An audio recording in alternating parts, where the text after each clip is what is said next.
Okay, so the movie starts, and New York is a total mess. This pandemic is spreading like crazy. And get this, it's because of cockroaches. All these kids are dying, and it's a huge crisis. So there's this guy, Dr. Peter. He's the head of the health department, and he's totally freaking out. He calls in this genius genetic engineer, Dr. Susan, to fix things.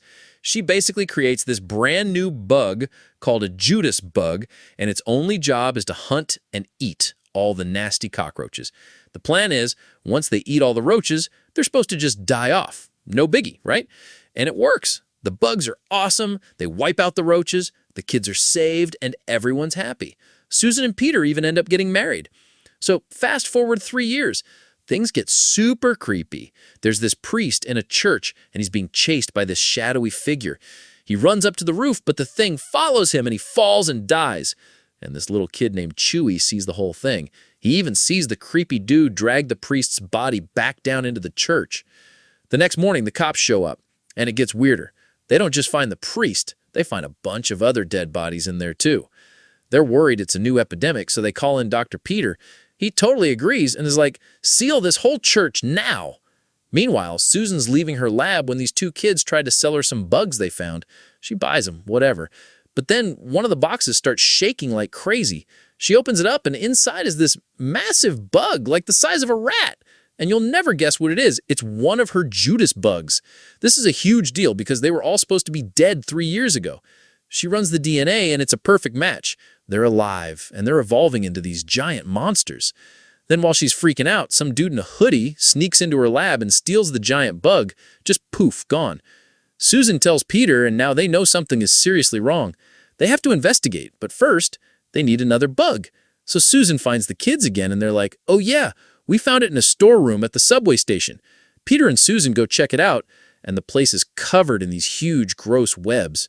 But before they can really look, a cop shows up and almost arrests them for trespassing. And you know those kids who found the bug, they get greedy. They figure if they find another one, they'll get a ton of money. So they go crawling into this little tunnel, and who do they run into? The same creepy dude in the overcoat who killed the priest. And yeah, he kills them too. Total disaster. Now remember Chewy, the kid who saw everything? For some reason, he decides to climb out his window and into the sealed-off church. The next morning, his dad realizes he's missing and starts looking for him, heading straight for the church. Just then, Susan gets a call about a strange creature. She rushes over, and there it is, a giant bug the size of a dog. The doctors are there, and they're saying its organs are all working, and it's not just some random mutation. It's a social creature.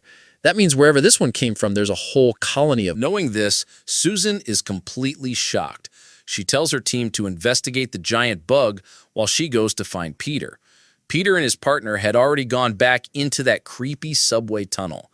Susan waits for them at the station for hours, just staring at pictures of the bug, trying to figure out what's going on. It's super late, the station is empty, but she stays. Then she sees him, the guy in the hoodie. She walks up to him and asks for the time, but he just stands there silent. She gets a bad feeling and starts to walk away, but he turns around. And plot twist, it's not a person. It's a massive human-sized bug monster with wings. It attacks her, grabs her, and flies off into a tunnel. Down in another part of the tunnels, Peter and the cop are investigating when a smaller Judas bug jumps out at them.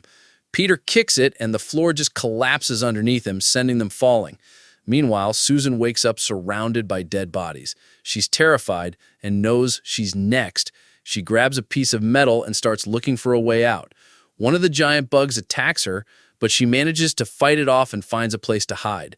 At the same time, Peter's partner finds a whole nest of Judas bug eggs. He's about to make a run for it when a giant bug ambushes him and kills him. Now, remember Chewy's dad? He's still looking for his son and ends up in the same tunnel system right above where Susan is hiding. He can't find Chewy, but he sees Susan and decides he has to save her. He's looking for tools when he runs into Peter and the cop. He tells them his son is missing, and he just saw a woman, Susan, trapped below. The three of them manage to pull Susan up, but one of them drops a flashlight, and the noise attracts a whole swarm of the bugs.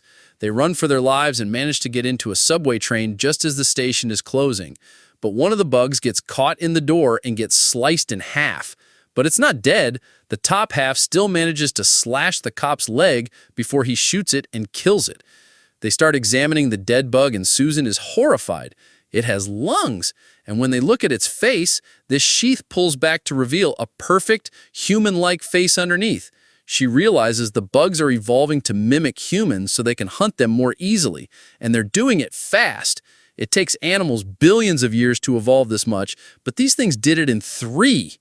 Their talking attracts more bugs, and soon the train is surrounded. Susan realizes they can probably smell them, so in a totally gross move, she cuts open the dead bug and smears its guts all over herself and the inside of the train to mask their human scent. They have to get the train moving, but it's dead. Chewie's dad has an idea to fix the wiring, so Peter and Chewie's dad go outside the train. A giant bug comes right up to Peter, but because he smells like bug guts, it just leaves him alone. Inside the train, Susan figures out that there must be one queen bug laying all the eggs. If they kill her, they can end this. While they're fixing the train, Chewie's dad spots Chewie, and he's totally fine. The kid has figured out how to mimic the clicking sound the bugs make, so they think he's one of them and have left him alone. His dad is so happy, but just as he's about to get to him, a bug swoops in, kills him, and carries him away. Susan hears the scream and comes out to see what happened. Peter is running back to them when a whole swarm attacks. The cop has a plan. He tells them to get on a nearby maintenance left while he distracts the bugs. He runs to the other side of the tracks making a ton of noise. The bugs go after him and kill him. But it works. It gives Susan and Chewie enough time to get on the lift. But just as Peter sends them up, a bunch of bugs swarm them. Peter has no choice. He shoves the lift up and runs into the main nest tunnel himself. The lift gets damaged and falls, crushing a bug below. Now Peter is trapped in the heart of the nest. He sees the ceiling is covered in giant egg sacs, and there's a gas pipe running through the tunnel. He gets an idea.